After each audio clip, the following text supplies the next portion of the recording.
Bonjour à tous et merci de nous suivre sur Business 24, la chaîne panafricaine d'information économique et financière. Nous sommes à un autre rendez-vous d'EcoPresse, votre magazine d'actualité économique et financière décrypté par des journalistes. Je reçois encore mes invités la semaine dernière, deux rédacteurs en chef. C'est un privilège pour nous. Borja Koubri, bonjour. Bonjour. Alors, vous êtes le rédacteur en chef de la Tribune de l'économie, un hebdomadaire ivoirien d'information économique et financière. Merci d'avoir répondu à notre invitation. Merci à vous. Je reçois également Christian Migrant. Bonjour. Bonjour. Vous êtes le rédacteur en chef du magazine Tycoon, un magazine qui fait la promotion, l'apologie du leadership. Merci également d'avoir répondu à notre invitation. Merci à vous. Alors, avec mes deux invités, nous allons échanger sur deux thèmes. Un thème relatif à l'information économique ivoirienne et un autre qui a trait à l'information africaine. Alors, au niveau national, nous parlerons de la CGC, le patronat ivoirien, les nouveaux défis du président Jean-Marie Akka. Et concernant le second sujet, nous parlerons de la COP22, la conférence sur le climat, les enjeux pour le continent africain. À tout de suite.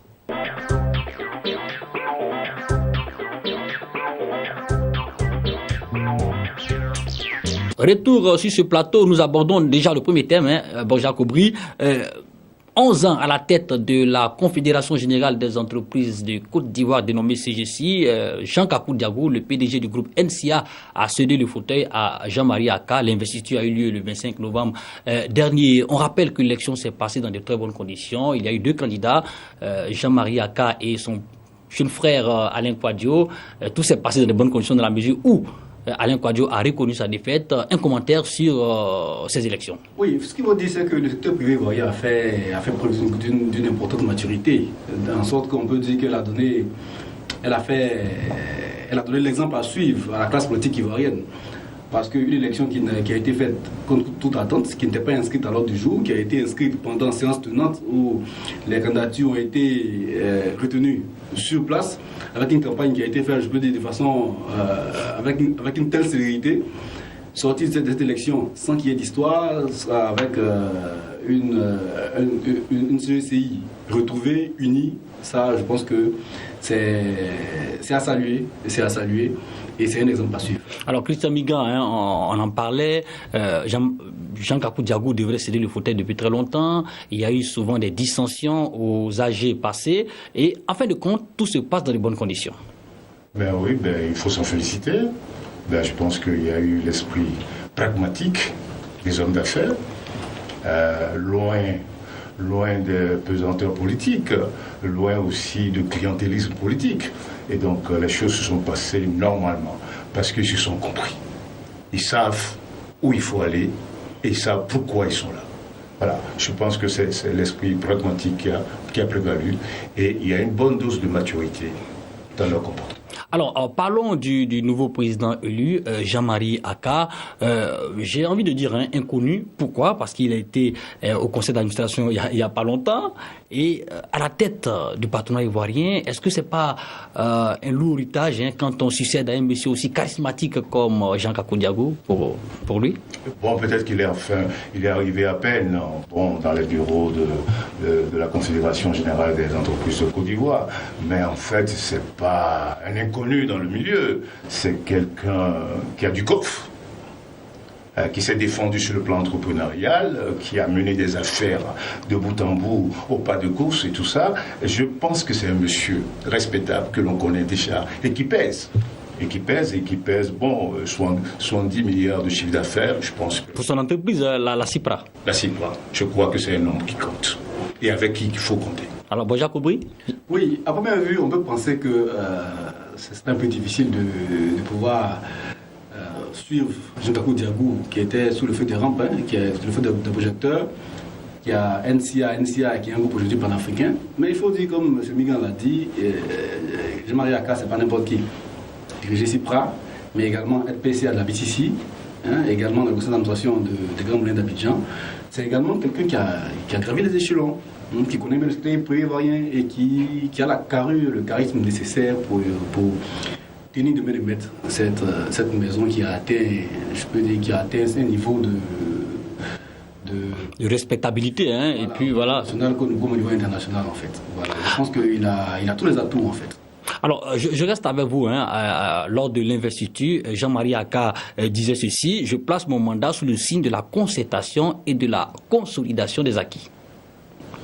Oui, on pense que, mine de rien, c'est pas de la rupture, en fait, c'est de la continuité. Et ça, c'est à saluer, parce qu'il faut avoir l'esprit de construire. Construire, ce n'est pas venir balayer tout du revers de la main, mais c'est chaque fois mettre une pierre à ce qui a été déjà Et d'ici de suivre les pas de Jean-Kakou Diago qui a quand même... Voilà.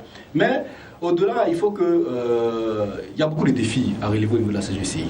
Il faut que le secteur privé ivoirien soit beaucoup plus percutant. On va parler des défis, mais je veux qu'on s'attarde un peu sur la consolidation des acquis.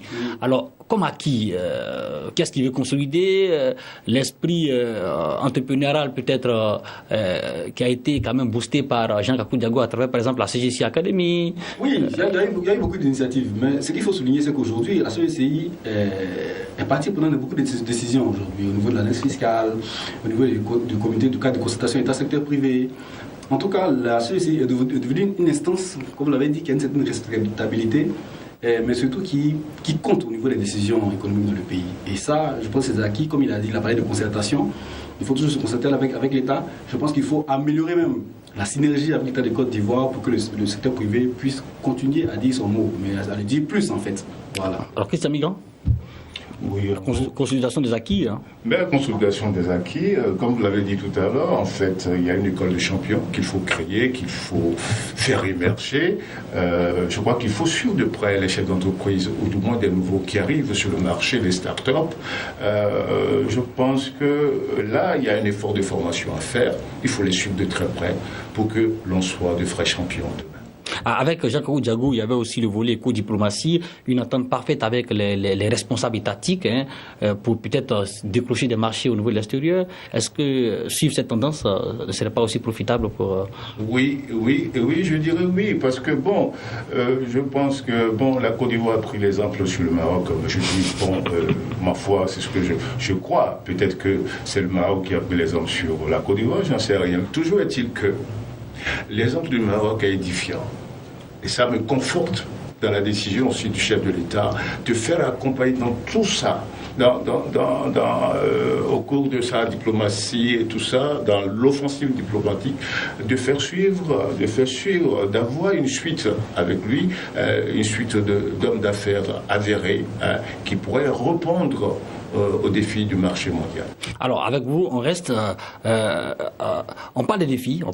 Quels sont les défis que peut relever la CGCI, le patronat ivoirien? Bon, alors, les défis, bon, il y en a de plusieurs. D'abord, on parle du toilettage des tests. C'est important. Je crois que Jean-Kakou Diago l'avait souligné lorsqu'il passait la main à Jean-Marie Aka en disant ce qu'il n'a pas pu faire. Il a eu l'honnêteté de dire ce qu'il n'a pas pu faire. Donc en fait, au niveau des tests, il y a des choses à faire. Il y a la révision des tests, le toilettage des tests. Il faut souligner une chose concernant le toilettage des textes. Bon, Jacques Aubry, vous avez aussi donné votre avis.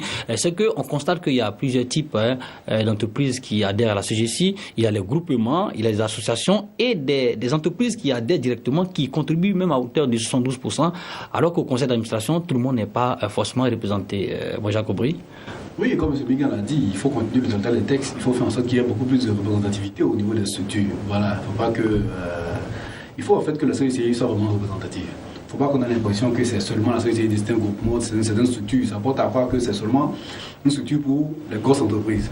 Pourtant, elle devait être le reflet, sinon le porte-voix de tout le secteur privé, que ce soit les grosses entreprises, que ce soit les PME. Parce qu'aujourd'hui, 80% du tissu économique de la Côte d'Ivoire, industriel, est composé de PME.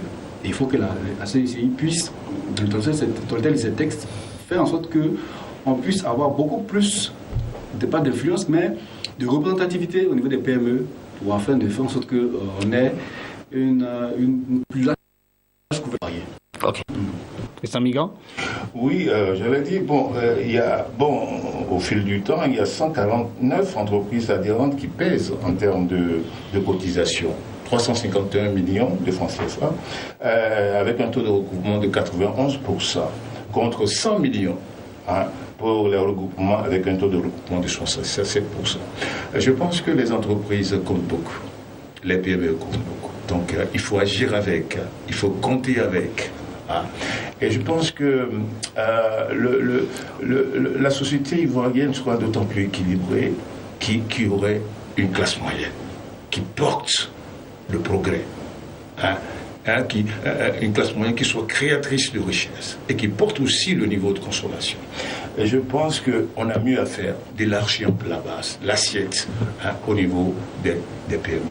Alors, comme défi, on le sait, le PND, le Programme national de développement 2016-2020, prévoit un investissement de 29 000 milliards. Alors, les entreprises ivoiriennes souvent se plaignent parce que la majorité des marchés est attribuée aux entreprises qui viennent de l'extérieur. Est-ce que le patronat doit peut-être pas faire au niveau, en son sein, des formations ou essayer de revoir leur stratégie, n'est-ce pas, pour aborder ces marchés-là et les avoir, pour peut-être faire plus de chiffres?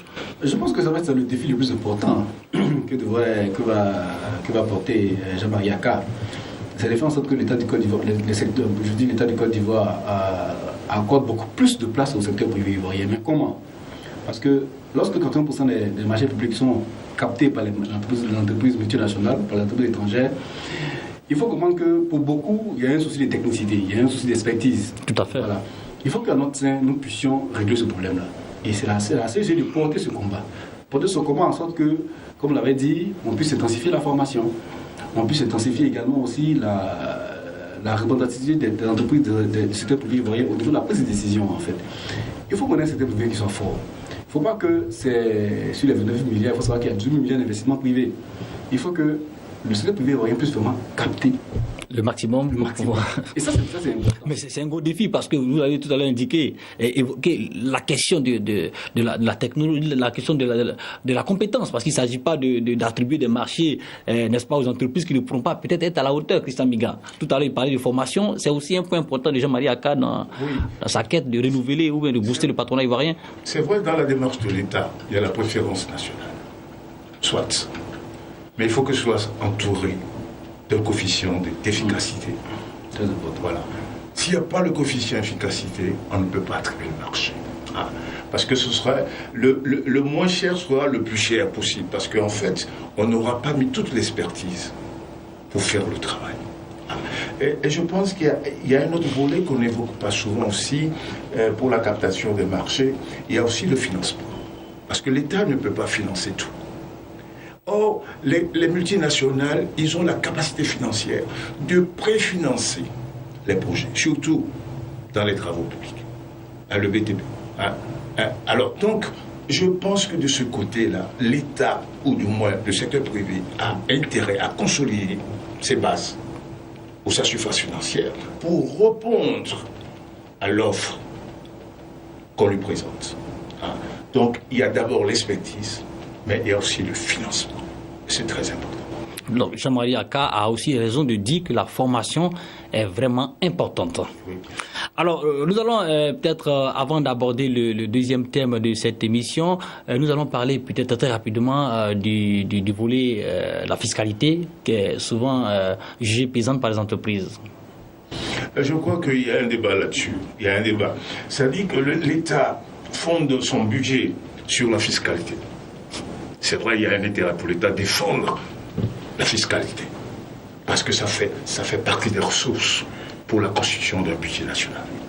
Mais en même temps, le secteur privé ne veut pas être ankylosé par la forte pression fiscale, au risque d'être asphyxié à un moment donné. Comment négocier? Il faut négocier. Je crois qu'il faut négocier en partenaire. Je crois qu'il faut mettre en place une synergie, discuter, profit contre profit, et qu'on dise vraiment qu'est-ce qu'on a à gagner, nous, secteur privé. Alors, ce qu'on a à gagner, secteur privé, si vous diminuez, ou du moins, s'il y a une baisse au niveau de la fiscalité, on a la possibilité de pouvoir en emploi. Oui, c'est ce qui est important. Donc, il y a un volet social qui est là, tout à fait, et qui intéresse l'État aussi. Okay. Parce que là, quand le taux de chômage baisse, c'est dans l'intérêt aussi de l'État. Moins de contestation. Alors, Boja Kobri, très rapidement, un mot sur la question. Quand on sait que l'État est généralement financé par les matières premières et les contribuables?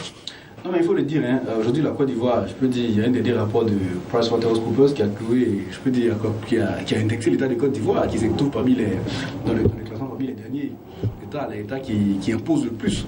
On n'a pas une fiscalité qui est compétitive, en fait, en Côte d'Ivoire. Le Doing Business aussi l'a souligné. C'est ça. Et c'est un gros problème.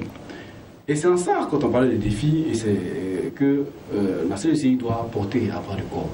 Il faut qu'on ait une CECI qui soit vraiment forte, qui puisse faire en sorte que, en concertation avec l'État, on puisse amener la Côte d'Ivoire vers une fiscalité qui ne soit pas un frein à l'éclosion de certaines entreprises en Côte d'Ivoire, ne soit pas un frein à la compétitivité et donc à la création d'emplois. Et ça, je pense, pour un pays qui veut se développer, il est important, qui veut aller sur la voie de l'émergence. Si en interne, il y a des, je peux dire, il y a des cris de détresse, et à l'international, on commence à indexer, il est important de se pencher là-dessus. De se pencher là-dessus. Et nous comptons sur la CECI pour continuer la pression pour que nous puissions avoir véritablement une fiscalité qui soit compétitive. Ok, nous allons donc terminer avec, nous avons terminé avec le premier thème. Nous allons passer au second thème, mais avant, suivez cet élément.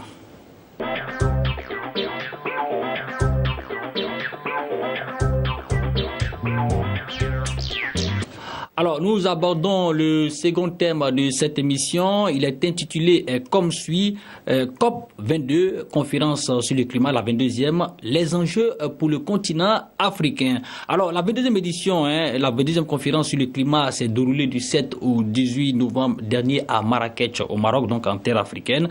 Et il s'agissait pour les participants, n'est-ce pas, à cette conférence internationale-là, de pouvoir, n'est-ce pas, valider la COP 21 de Paris et pouvoir mettre des stratégies pour pouvoir la mettre en œuvre. Mais le coup de tonnerre, c'est que au deuxième jour, on a donc assisté à l'élection de Donald Trump et les participants ont été un peu crispés quant à l'avenir même de la COP 21 et comme information, c'est que, n'est-ce pas,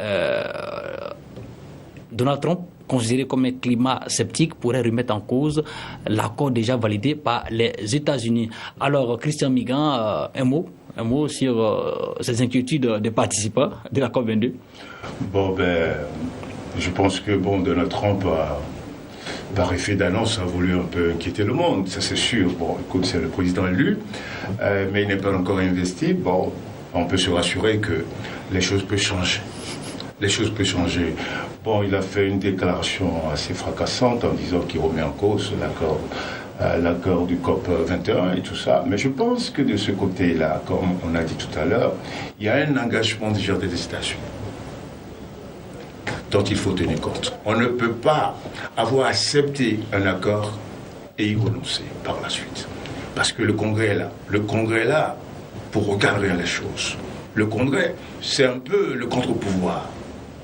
Parce qu'il y a un régime présidentiel, certes, aux États-Unis, mais le Congrès constitue un contre-pouvoir et qui peut permettre de réguler, j'allais dire, les débordements d'un président qui se fait déjà annoncer avant son investiture. Alors donc, à votre avis, les États-Unis ne pourront pas changer de position de façon radicale comme l'a annoncé le président Trump. Alors, Borja Kobri, je reviens avec vous sur la même question. Les États-Unis, c'est vrai, première puissance économique mondiale, mais aussi deuxième gros pollueur de la planète après la Chine. Alors, si les États-Unis renoncent, écoutez, la Chine même annonce déjà que si les États-Unis renoncent, le pays aussi renoncera, n'est-ce pas, à l'accord de Bourget qu'on a pu obtenir, n'est-ce pas, l'année dernière. Alors, un mot. Oui, il faut dire que au niveau de Donald Trump, il faut comprendre qu'il y a beaucoup de surenchères. Il y a beaucoup de surenchères parce que l'accord est signé. Mais au-delà, il faut comprendre un peu les réticences. Être le deuxième plus gros pollueur de la planète, alors que l'accord sur le climat de Paris sur le climat veut que nous passions une façon de transition de l'économie fossile à une économie beaucoup plus verte. Il faut comprendre que c'est toute une industrie qui doit faire cette transformation-là. Donc imaginez toute l'industrie américaine qui doit faire cette transformation, mais imaginez tout ce qui a été pensé, tout ça va coûter, tout ça. Mais l'ancien pouvoir avait quand même eu tous ces aspects-là. Mais aujourd'hui, lorsqu'on regarde aujourd'hui le réchauffement climatique, avec les effets qui se font sentir dans notre quotidien, on ne peut pas ne pas y aller, Nous sommes forcément obligés d'aller vers la mise en œuvre de l'accord de Paris. C'est important. Voilà. Mais il faut comprendre qu'il y aura fortement quelques accroches, quelques réticences. Et c'est dans ce sens-là que je dis que tout le monde fait peut-être la surenchère. Mais je suis convaincu que les États-Unis vont y aller d'une manière ou d'une autre parce qu'on est obligé d'y aller. Voilà. Quand la planète est en danger, les États-Unis sont aussi en danger. Autre inquiétude, c'est que les États-Unis aussi, c'est quand même un contributeur financier important. Oui, mais comme on l'a dit, nous sommes tous sur cette planète. Parce qu'en fait, lorsqu'on fait les simulations, si au-delà de 2 degrés, si la température au niveau mondial évolue au-delà de 2 degrés, ce n'est pas seulement l'Afrique qui sera touchée, c'est également les États-Unis. Parce que quand on fait les simulations, il y a des villes et de grandes villes américaines qui sont submergées par les flots. Voilà. Et comme je le disais, on est obligé d'y aller parce qu'aujourd'hui, les experts du GIEC l'ont déjà signalé. Nous avons déjà, le changement climatique a déjà commencé. Alors Bourgeat Kobri, vous me rassurez, mais quand j'essaie d'interroger l'histoire, c'est que George Bush, qui était un ancien président aussi du même camp républicain, avait en son temps remis en cause l'accord de Kyoto en 2000, ce qui a quand même porté un coup d'arrêt à l'avancement des résolutions du climat. Mais il faut dire que c'est beaucoup plus sérieux maintenant. Voilà. Et je crois que la conscience, j'allais dire internationale, la conscience mondiale est née à Paris, à la COP21. Les gens se sont rendus compte qu'effectivement, que le monde est en danger. Et pourquoi donc? Parce qu'il y a une forte offensive diplomatique du côté de Paris. Paris a sillonné le monde, Paris est parti au toit du monde pour aller voir un peu. Et la fonte des glaces était une menace sérieuse pour le climat. Alors pour ça, les gens seront obligés de suivre la COP21. Moi, je pense que la conscience internationale est née à Paris, à Bruges. Alors, je me permets de croire comme vous que la conscience collective va, n'est-ce pas, primer sur les intérêts particuliers. Alors, autre aspect aussi important, c'est que c'est vrai qu'on demande à tout le monde de pouvoir migrer vers, n'est-ce pas, l'économie verte, mais notre continent, l'Afrique, n'est-ce pas, qui aborde une phase de croissance importante. Il a été dit dans les dernières conférences de nos ministres de l'économie et des finances que l'Afrique ne peut pas se développer sans une véritable industrialisation. Alors comment faire? Est-ce qu'il faut, n'est-ce pas, laisser ce volet-là et puis suivre les autres? Sachant qu'on est obligé de passer par l'industrialisation pour pouvoir quand même nous en sortir. Oui, ce qu'il faut dire, c'est que ça paraît une injustice, que ce soit autour de l'Afrique, au moment où l'Afrique veut s'industrialiser, qu'on demande de passer à une économie plus verte. Mais comme on l'a dit tantôt, on ne peut pas ne pas y aller. On est obligé. Nous voyons aujourd'hui les effets que le changement climatique a commencé. On le sent dans notre quotidien. Mais je pense que ce qu'il y a à faire aux Africains, c'est de ne pas s'apitoyer sur ce sort-là, en fait. Il est important que nous puissions rapidement voir dans quelle mesure nous puissions prendre en marche le train de l'industrie verte. Voilà. Il faut qu'on le fasse. Arrêter la phase d'industrialisation que nous avons menée. On peut le faire de façon plus verte, en fait. Avec quel moyen? En matière d'innovation, je prends par exemple le cas en matière d'énergie. Je prends par exemple le cas de la fabrication de cellules photovoltaïques. Il y a combien d'entreprises africaines qui le font? Ça coûte cher. Non, mais c'est ce qu'on dit. Mais est-ce que véritablement on a commencé à mettre en œuvre des politiques pour essayer d'aller vers ça? Et c'est ça en fait qu'il faut faire. Parce qu'aujourd'hui, quand on parle de l'accord climat de passer à l'économie verte, mais quand vous regardez aujourd'hui, les Occidentaux, ils sont très en avance là-dessus. Quand on parle de centrales solaires, qui veut faire des centrales solaires en Afrique? Le projet Power Africa, qui veut le faire? C'est les Africains. Ok, Chris Amiga? Oui, je pense que la conscience commence à naître en Afrique. C'est vrai que tu as posé un problème réel, c'est une problématique. Faut-il arrêter le développement? Parce que il y a des changements, des perturbations climatiques. Et parce qu'il y a des restrictions à faire maintenant pour l'Afrique. Non, on ne peut pas arrêter le développement. On ne peut pas. Mais la réponse peut être au niveau de l'Afrique, au niveau de l'agriculture.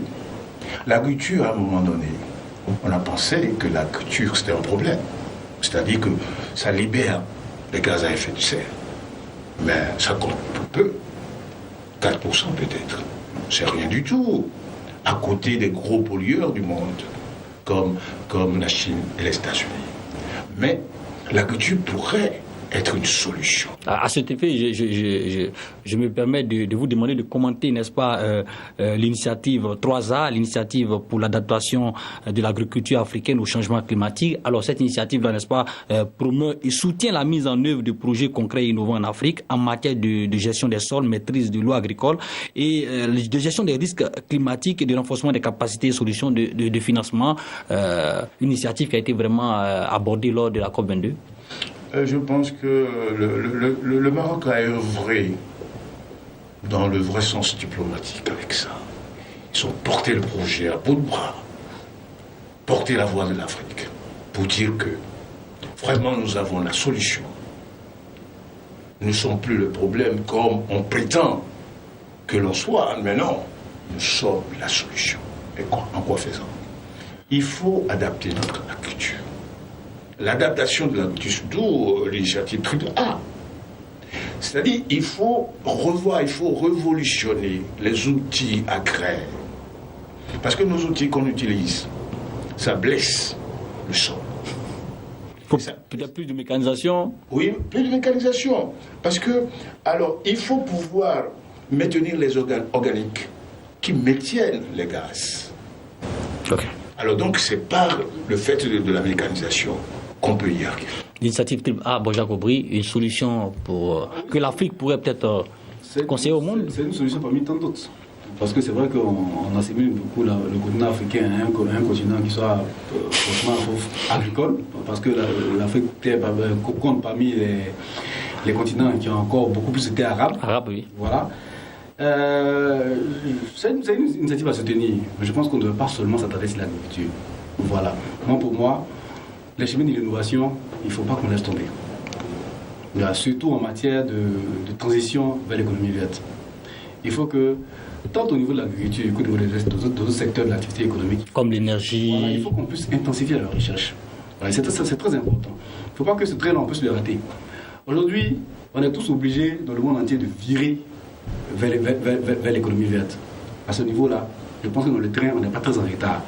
Au niveau de l'industrialisation, avec les énergies fossiles, on est très en retard, en termes de le train, voilà. Mais aujourd'hui, on n'est pas très en retard. Je pense que c'est l'opportunité que l'Afrique a aujourd'hui de jouer des coups de franche et de tenter d'être parmi les premiers. Oui, les discours, enfin, on entend souvent les discours des hommes politiques, mais même le mix énergétique n'est pas... j'allais dire, n'est pas visible ou n'est pas perceptible du point de vue de l'économie verte. Oui, comme je le disais, je dis que aujourd'hui, les Africains doivent se réveiller, en fait. Ils doivent se réveiller. Parce que il ne faut pas aller à Paris, aller signer des accords, aller faire la fête comme tout le monde. Les Occidentaux ont une autre vision. Ils ont planifié ça sur 10 ans, 20 ans, 30 ans, 40 ans. Ils ont fini de planifier ça. Aujourd'hui, quand vous regardez l'économie occidentale, vous sentez la transition. On va peu à peu vers l'économie verte. Même si c'est une économie qui est encore fortement soutenue par les industries fossiles. Mais on a été vers. Si nous, les Africains, rapidement, nous ne prenons pas le train en marche, alors qu'on a été s'industrialiser, c'est parce que c'est le moment. Il ne faut pas qu'on se laisse distraire, on se laisse aller par les discours, on cherche à dire non, bon, il n'y a pas assez de financement pour nous permettre de passer. Il faut rapidement qu'il y ait une volonté politique qui soit claire.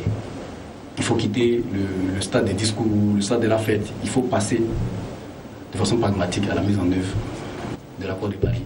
Alors, des actes concrets. Des actes concrets, c'est ça. Christian Migan, pour terminer. Alors moi, j'allais dire, pour abonder dans le même sens, il faut orienter peut-être notre consommation vers l'énergie solaire, mais il faut associer aussi le secteur privé. Il faut associer le secteur privé pour financer les recherches. Parce que généralement, on occulte le secteur privé.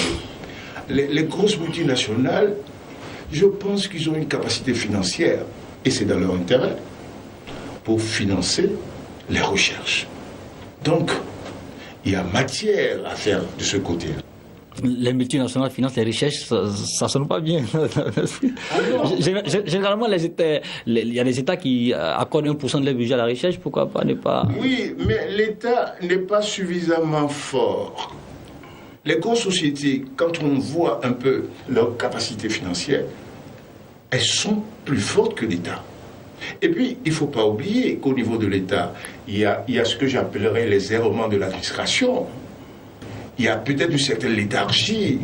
Il n'y a pas eu une administration assez mobile et moderne et tout ça pour activer les choses. Donc, si le secteur privé vient en renfort parce qu'il y a des intérêts à défendre, les multinationales pourraient servir de catalyseur pour que les choses aillent vite.